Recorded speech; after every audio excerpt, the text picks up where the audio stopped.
Nossa proposta foi trazer sermões em João, mas com sessões de textos maiores. Então, nós estamos trabalhando com perícopes maiores. E hoje nós vamos falar de João 18 a 20 e extrair algumas lições para a nossa vida cristã, para a nossa edificação, para a edificação do corpo de Cristo. Tá ok? Eu vou trabalhar os 3 capítulos de forma narrativa, de uma forma que não tem como ler os 3 capítulos, mas nós vamos extrair as lições principais dos 3 capítulos e vamos encerrar essa série hoje. No mês que vem nós vamos começar a série em Marcos. Essa série de Marcos vai ser um pouco diferente, ela vai ser capítulo por capítulo, por conta, é um pouco diferente a administração de Marcos, e cada livro da Bíblia você pode trabalhar com dinâmicas diferentes, então a de Marcos dá para trabalhar capítulo a capítulo. Bom, assim que nós vamos fazer. João também daria para fazer com textos menores, mas o propósito inicial de trabalhar com João não foi esse, foi de fazer um voo em todo o Evangelho em 3 meses, ok? Mas teve pregadores que pregaram Romanos, por exemplo, gastaram meses somente em Romanos 1, isso é válido também. Tá? Então, tem várias dinâmicas de pregar expositivamente. 18:37, diz assim, acharam? Então lhes disse Pilatos: logo, tu és rei. Respondeu Jesus: tu dizes que sou rei. Eu para isso nasci e para isso vim ao mundo, a fim de dar testemunho da verdade. Todo aquele que é da verdade ouve a minha voz. Todo aquele que é da verdade ouve a minha voz. Que o Senhor cresça e eu diminua, e que a palavra do Senhor seja ministrada no seu coração, e que o Espírito Santo, através da palavra, possa levar-nos ao arrependimento e um bom testemunho ao mundo. Semana passada eu falei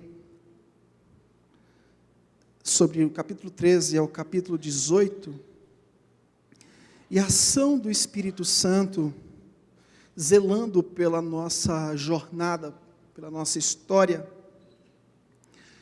O Senhor vai preparar lugar para nós, mas promete o Consolador, que faria da nossa jornada possível. A nossa jornada só é possível porque, de fato, existe o envio do Consolador, existe uma ação poderosa do Espírito Santo nos conduzindo a toda a verdade, nos conduzindo à missão de Deus aqui na terra. Essa missão, ela é possível. Ela é possível não porque eu sou bom o suficiente, ou porque as minhas técnicas, ou porque a oratória, ou porque a habilidade de fazer as coisas é que gera o sucesso. Não. Essa missão é a missão de Deus. Essa missão é a missão de Deus. Primariamente falando, é a missão do Senhor. Por isso que, semana passada, eu falei, olha, o que a Bíblia disse. Nós não precisamos nos espantar diante do tamanho dos desafios missionários que nós temos. Nós não podemos ficar presos a esses desafios, a essas questões que vêm até nós. Confiemos no Senhor, autor e consumador da nossa fé, e aquele que vai adiante de nós, fazendo tudo aquilo que nós não conseguimos fazer, converter corações, trazer os convertidos a um arrependimento diário, e é isso que basta para as nossas vidas. Capítulo 18 ao capítulo 20, nós temos mais alguns desafios para encerrar essa série. A ação de Deus por intermédio do Espírito Santo, é visível em todo o Evangelho de João.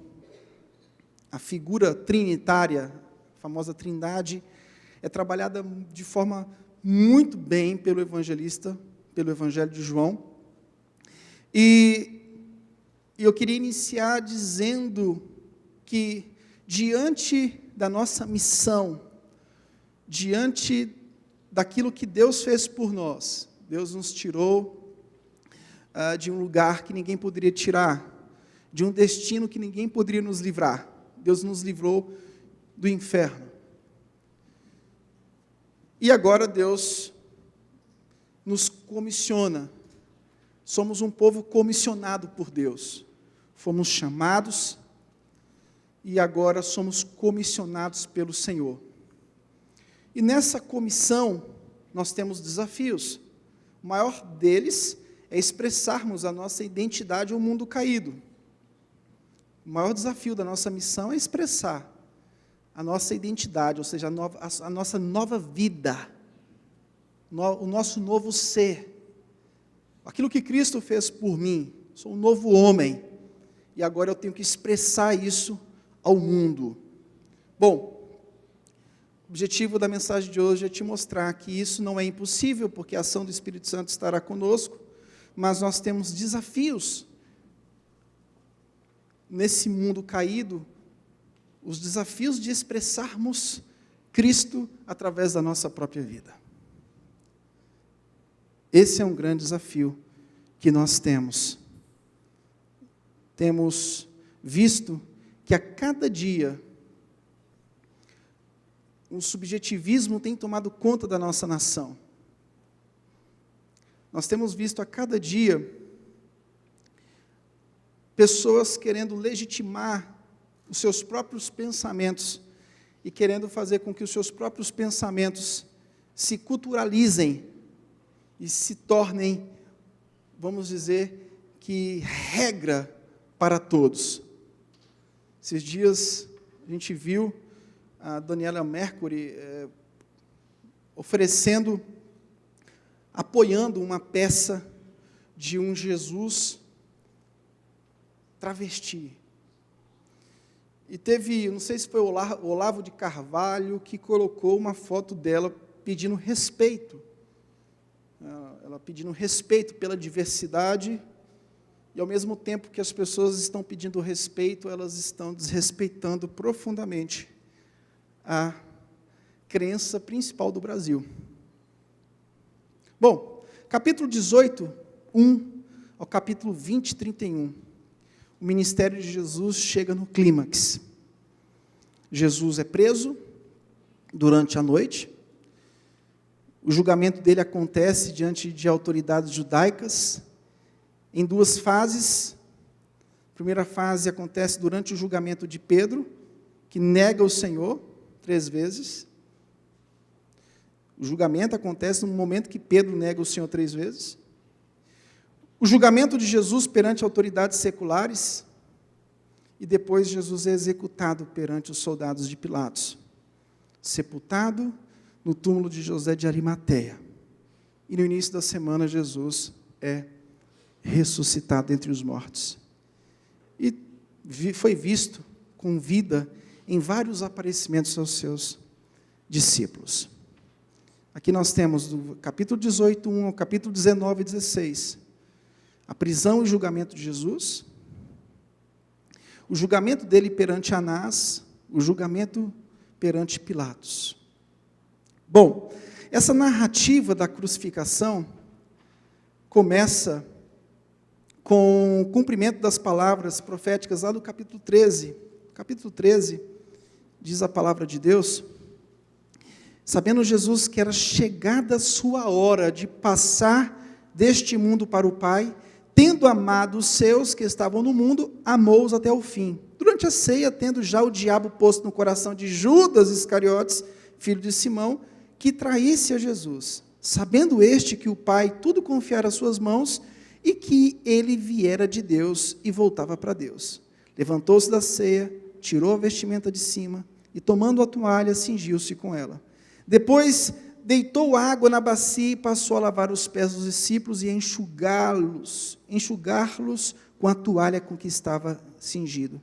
Aproximou-se, pois, de Simão Pedro, e este lhe disse: Senhor, tu me lavas os pés a mim? Respondeu Jesus: o que eu faço não sabes agora, compreendê-lo-ás depois. Disse-lhe Pedro: nunca me lavarás os pés. Respondeu-lhe Jesus: se eu não te lavar, tu não tens parte comigo. Então Pedro lhe pediu: Senhor, não somente os pés, mas também as mãos e a cabeça. Declarou-lhe Jesus: quem já banhou não necessita de lavar senão os pés. Quanto ao mais, está todo limpo. Ora, vós estáis limpos, mas não são todos. Capítulo 13, Jesus, profeticamente, já destaca tudo o que ele iria passar. E que deságua na crucificação. Aqui nós temos João fazendo duas declarações importantes. Jesus é de fato o Messias. Capítulo 20, 31, fala que todos esses sinais foram para que nós creamos que Ele é o Senhor. Então, Ele é o Messias, o rei judaico. Mas João destaca no capítulo 18, 28 ao 40, nós lemos somente o 37, ele vai destacar que ele é o Messias, mas não de um reino temporal.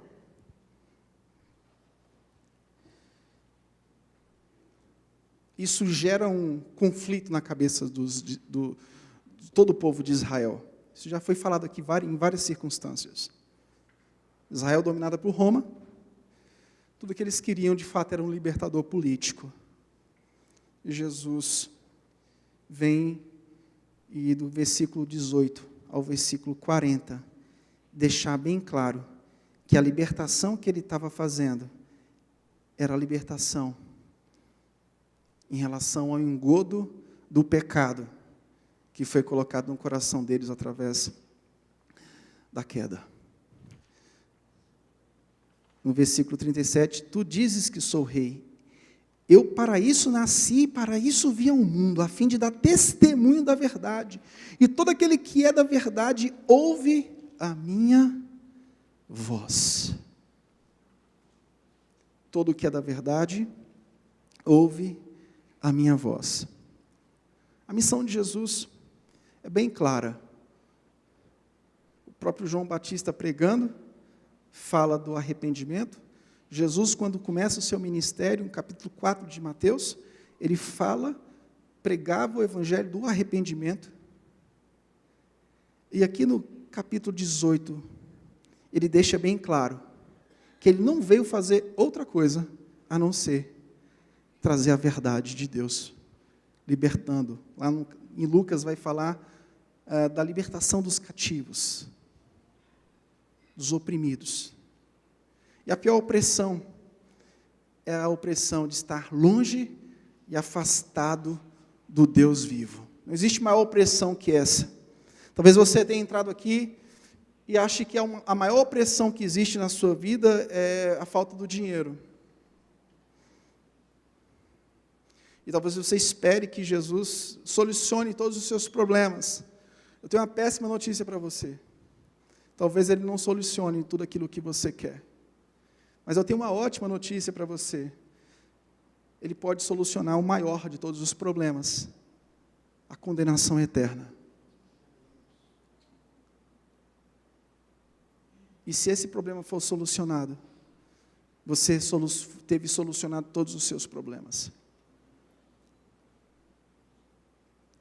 Jesus morre ao mesmo tempo que morrem os cordeiros da Páscoa, no capítulo 19, versículo 14, que diz: e era a Parasceve Pascal, cerca da hora sexta, e disse aos judeus: eis aqui o vosso rei. Eles, porém, clamavam: fora, fora, crucifica-o.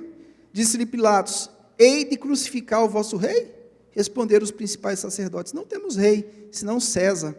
Então Pilatos o entregou para ser crucificado. pecado.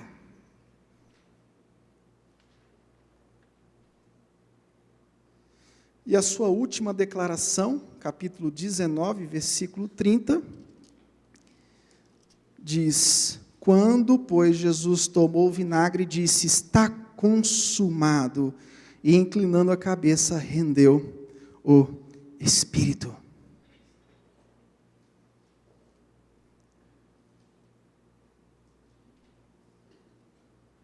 A obra está feita. Sua morte cumpre a obra para cuja realização ele veio ao mundo. Ele cumpriu. Está consumado. Ele cumpriu com aquilo que ele teria que cumprir.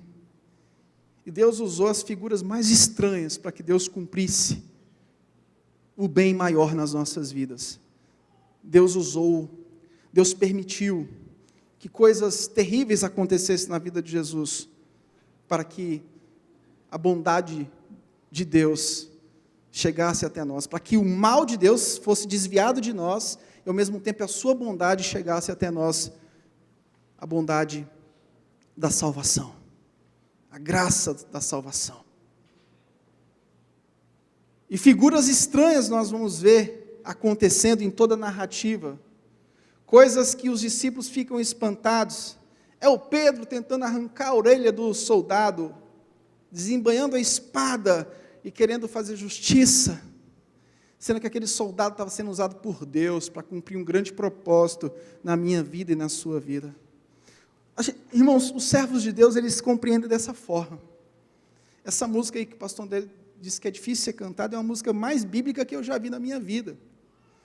Porque é assim que acontece. Aquilo que Deus fez por nós, por intermédio de Cristo, aconteceu de uma forma estranha, porque nem mesmo os discípulos compreenderam como poderia um rei morrer de uma forma tão humilhada. Um rei jamais poderia ter morrido de uma forma tão humilhada, mas na verdade é um jogo duplo de palavras nessa questão de humilhada.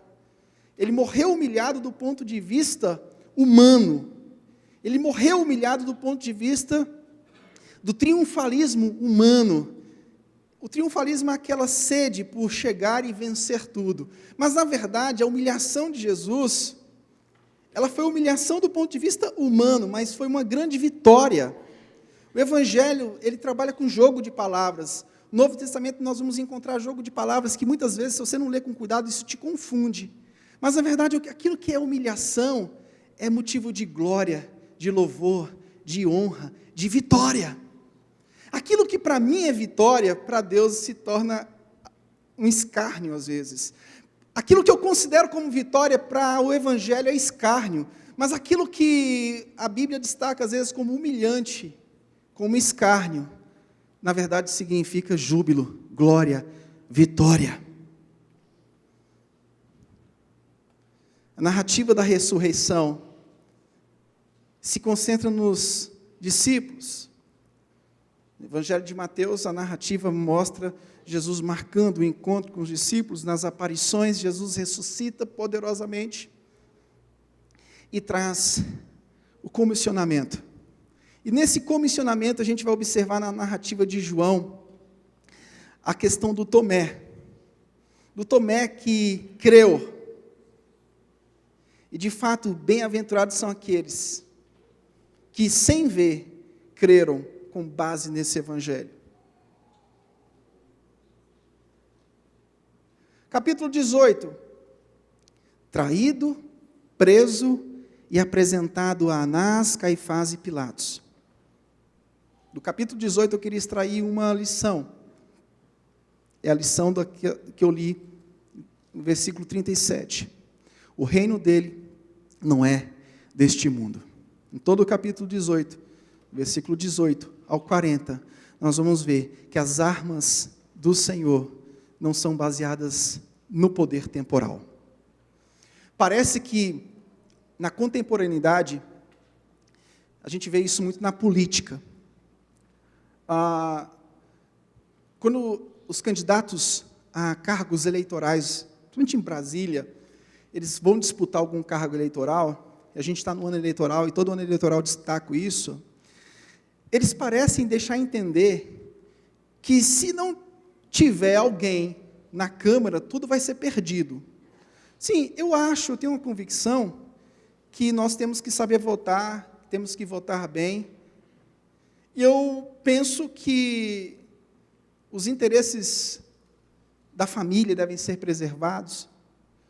Nós somos conservadores, a Bíblia é conservadora. Agora, a gente não pode cair na armadilha que o poder temporal vai resolver todas as coisas. Porque quando eu digo que o poder temporal resolve tudo, eu estou diminuindo a ação soberana de Deus sobre a história. A gente nunca pode esquecer que Deus está no controle de todas as coisas.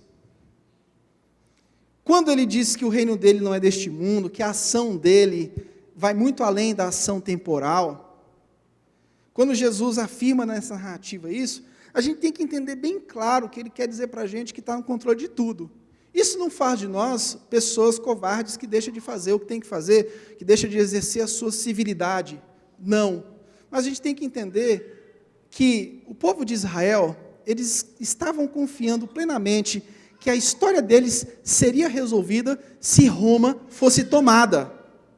O povo de Israel estava convicto de que se nós temos um rei, e esse rei está ficando popular, as multidões estão chegando, se nós chegarmos em Jerusalém e ganharmos o poder, nosso problema está resolvido. Só que a mensagem desse rei é o seguinte: olha, o problema de vocês será resolvido se vocês se tornarem novas criaturas. E através desse novo ser, dessa nova identidade, expressar isso ao mundo, sendo sal e sendo luz. Jesus, na verdade, inverteu o pensamento triunfalista da vida dos discípulos.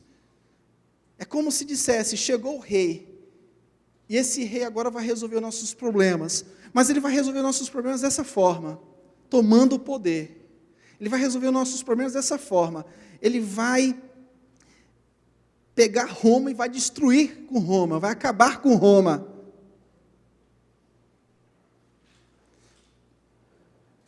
E não foi isso que Jesus fez. Jesus serviu. E a servidão dele nos humilhou. Porque um rei se tornou servo. Um Deus se fez homem.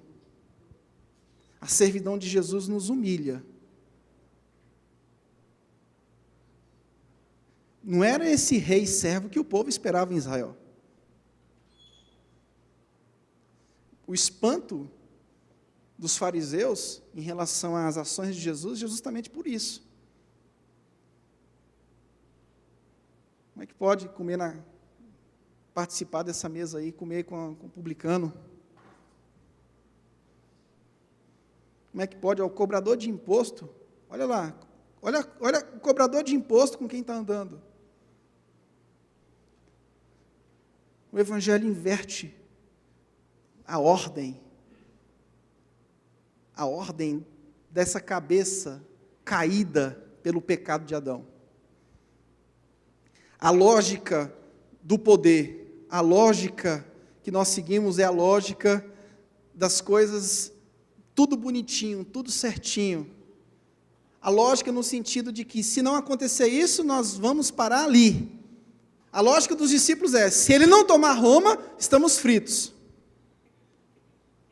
Jesus não tomou Roma, não conquistou Roma.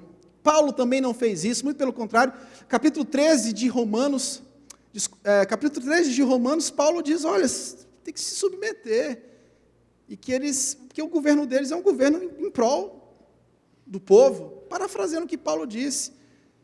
Paulo não foi subversivo. Não.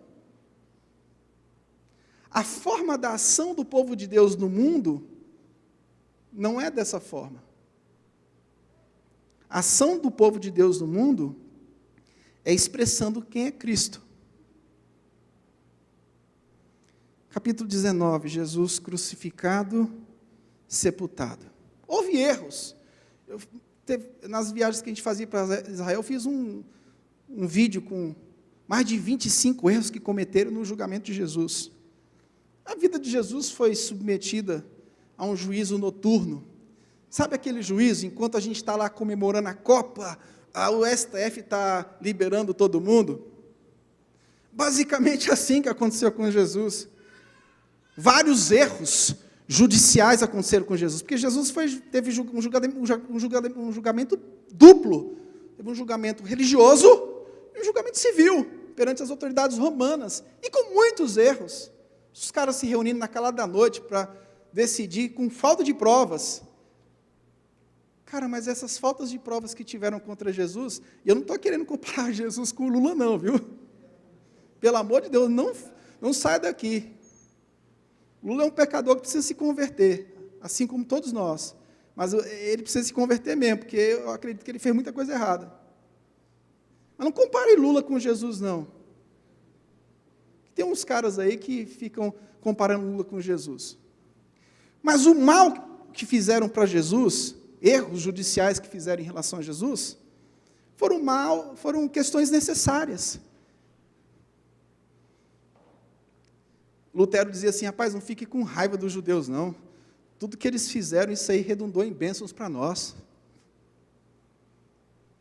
É porque a gente tem uma visão errada das coisas que acontecem. A gente acha que tudo que tem que acontecer tem que ser bonitinho.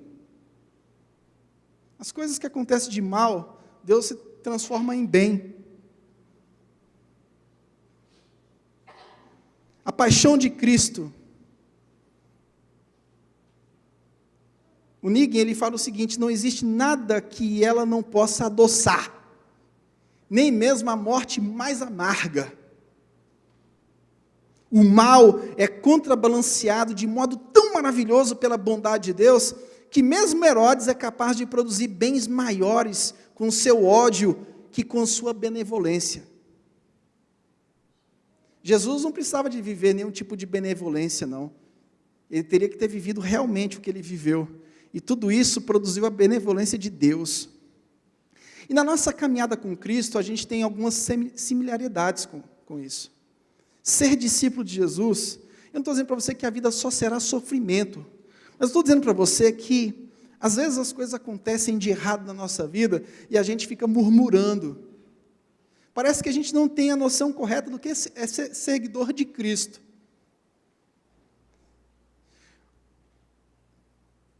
Quando a gente não gosta de ver um cristão missionário sendo decapitado, perseguido, isso leva-nos ao espanto. Mas, irmãos, deixa eu dizer uma coisa para vocês. Quando o missionário for perseguido, dê glórias a Deus, porque nas páginas das Escrituras a perseguição fez com que o Evangelho crescesse bastante. Mas a gente logo faz uma corrente de oração para livrar o cara da perseguição. O cara foi lá para a Síria, foi lá na frente, orou, pediu oração, irmãos, orem por mim que eu estou indo para a Síria. Tá, você está indo para a Síria para quê? Para passear no shopping? Você acha que foi para a Síria para passear no shopping? Ou para chegar lá e o governador beijar na tua mão e dar tudo certo? De fato, foi para a Síria, foi para morrer decapitado mesmo. O que você queria esperar da Síria? E através disso, muitas pessoas se converterão. Essa lógica do Evangelho é difícil de ser compreendida. Está consumado. A vitória de um sofredor que nos desviou de um julgamento que era justo para mim e para você. A vitória de um servo sofredor, segundo a narrativa de Isaías 53, que nos desviou do justo julgamento. Nós merecíamos um justo julgamento. Mas um sofredor desviou esse juízo de nós. Nós não iríamos aguentar esse juízo iria nos fulminar. Capítulo 20, a ressurreição. Um fato histórico, real, que nos traz a esperança. Que nos traz a maior esperança. No primeiro dia da semana, Maria Madalena foi ao sepulcro de madrugada, sendo ainda escuro, e viu que a pedra estava revolvida. Então, correu e foi ter com Simão Pedro e com outro discípulo, a quem chamava a quem Jesus amava, e disse-lhes: tiraram do sepulcro o Senhor, e não sabemos onde o puseram. Saiu, pois, Pedro e o outro discípulo, e foram ao sepulcro. Ambos corriam juntos, mas o outro discípulo correu mais depressa do que Pedro, e chegou primeiro. Abaixando-se, viu os lençóis de linho, todavia não entrou. Então Simão Pedro, seguindo, chegou e entrou no sepulcro. Ele também viu os lençóis, e o lenço que estivera sobre a cabeça de Jesus, e que não estava com os lençóis, mas deixando-no no lugar à parte. Então entrou também o outro discípulo que chegara primeiro ao sepulcro, e viu e creu. Pois ainda não tinham compreendido a Escritura, que era necessário ressuscitar dentre os mortos. E voltaram os discípulos outra vez para casa. A esperança que nós temos é a esperança da nossa ressurreição. O mal que você sofre agora é espantoso para a sua vida, e para a minha vida também. Mas o mal que nós sofreríamos seria muito pior, infinitamente maior. Você mede a ação de Deus por aquilo que Ele faz na sua existência agora. Você pede alguma coisa, se Ele te respondeu, Ele é Deus. Mas você tem que medir a Deus, o sentido medir, não literalmente, é pelo que Ele fez na cruz. Porque o que Ele fez na cruz evitou um mal infinitamente maior. O que você sofre agora é infinitamente menor e mais leve do que você iria sofrer. A sua dor seria muito maior, infinitamente maior. A dor física não é nada quando comparada à dor espiritual por toda a eternidade. Pare de ficar preso a essas coisas. Porque uma hora você é liberto da dor física, mas tem hora que você não é liberto da dor física. Eu tenho uma enxaqueca que não consigo me libertar dela. É o espinho que Deus colocou na minha carne para eu ficar mais humilde. Falei isso hoje de manhã. Se a pessoa você fosse medir a Deus, pelo fato de Deus chegar e falar assim, meu filho, suas dores estão curadas agora. Puxa, Deus é grande. Irmãos, eu queria testemunhar aqui a grandeza de Deus. Ele me curou de uma enxaqueca. Meu irmão, deixa eu te dizer uma coisa. A grandeza de Deus não está restrita a um mal físico. A grandeza de Deus está ligada ao que Ele fez por você. Ele desviou da sua vida o próprio poder destruidor que Ele tinha. E iria acabar com você. Mas Ele foi tão gracioso que Ele desviou a ira dele de você. O problema é que isso é muito pouco para muitas pessoas. Essa esperança de não viver a ira de Deus é muito pouco para muitas pessoas. Para muitas pessoas, o que é muito grande é receber uma bênção terrena, um dinheirinho, a chave. Sabe aquela chave que a irmã diz, esse que estou te dando a chave? A escritura, esse que eu te digo, estou vendo a escritura, e você vive em torno daquela escritura. Se liberta disso, que isso é muito pequeno. Muitas pessoas não têm esperança do céu, muitas pessoas não falam mais da vinda de Jesus, muitos pregadores não falam mais da volta de Jesus, porque a vida se resumiu a essas trivialidades. Aí deixa de pregar a volta de Jesus, não faz mais sentido pregar sobre as coisas do reino de Deus, sendo que as coisas que estão aqui são muito boas. A dor física não é nada quando comparada à dor espiritual por toda a eternidade.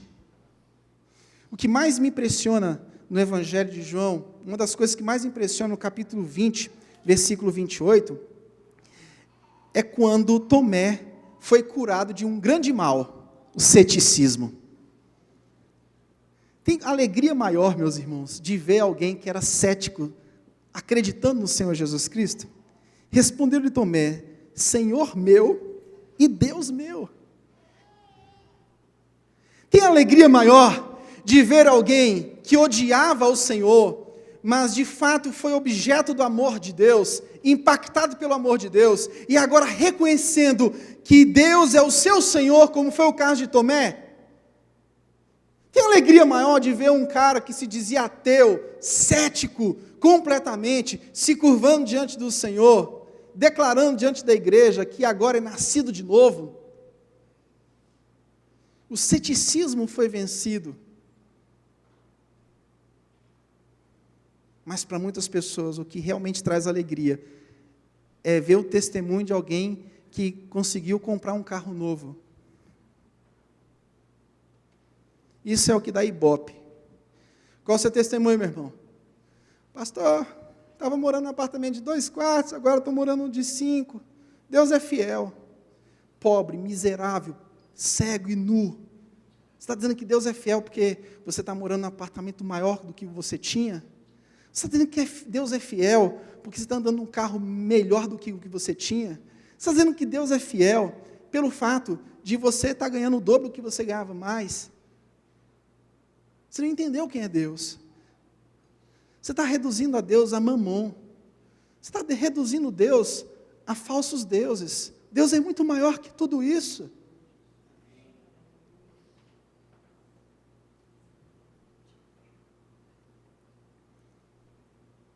E a gente tem alguns desafios. Primeira lição: Jesus revela aos seus discípulos e nos prepara para viver após a presença terrena, o consolo. Mas uma coisa nós vamos encontrar nessa narrativa. Especialmente na última semana de Cristo, na paixão de Cristo. Nós vamos encontrar o ódio, a hostilidade que o nosso Senhor enfrentou.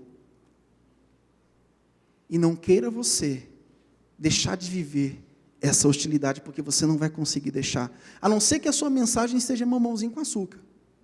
A não ser que você queira ser aquele cara carismático, como a gente está vendo o Papa Francisco, aquela figura do avô carinhoso, dá vontade de deitar no colo e ser acariciado por ele, mas que não prega a verdade. Uma figura do padre Fábio de Mello, que mais fala questões filosóficas do que prega o evangelho necessariamente dito.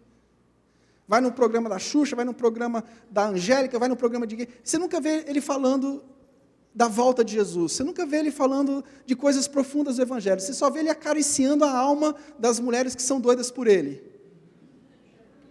É bonito, caba. Mas eu sou mais bonito que ele.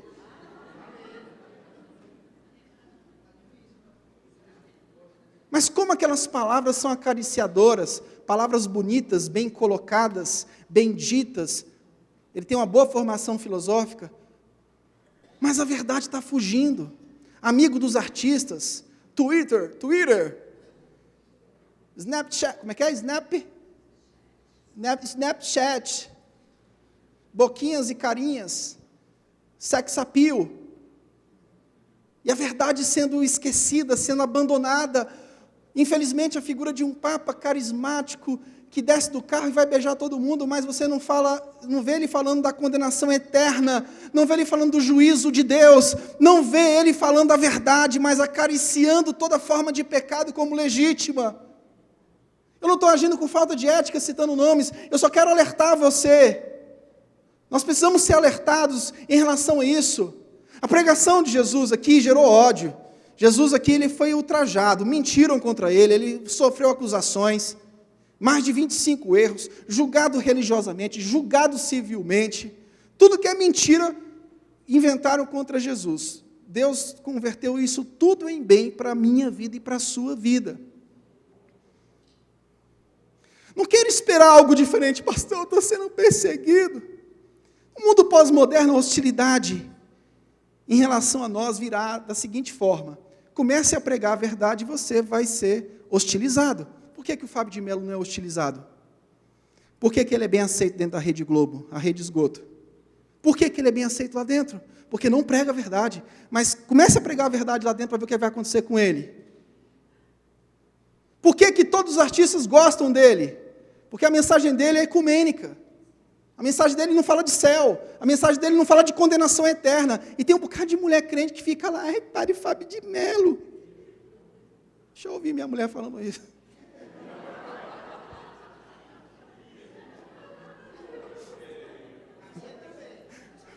Deixa eu ouvir. É porque eu não ouvi ainda.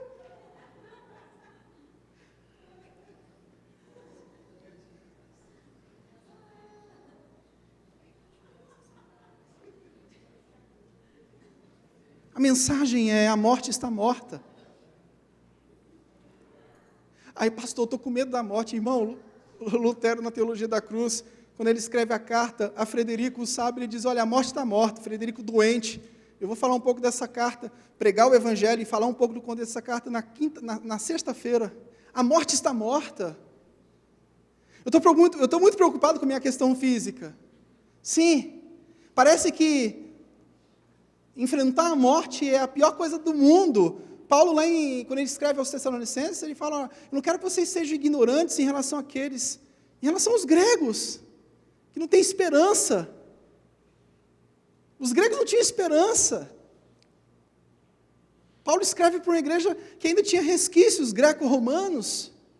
Jesus vai voltar, vai buscar os que estão vivos, os que estão mortos. Consolai-vos uns aos outros com essas palavras. Pregar a verdade. Hoje nós temos relativismo de todas as formas possíveis. Os direitos humanos, declaração, 1700 e lá vai, colocando o homem no centro e tirando toda a figura divina que influenciou toda a história da humanidade. As individualizações, subjetividades, relativismos, colocando o homem como centro de toda a história.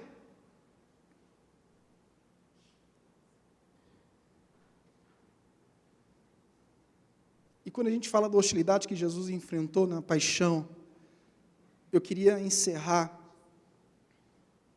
fazendo uma aplicação a um conselho que Paulo dá em 2 Coríntios 10, 5.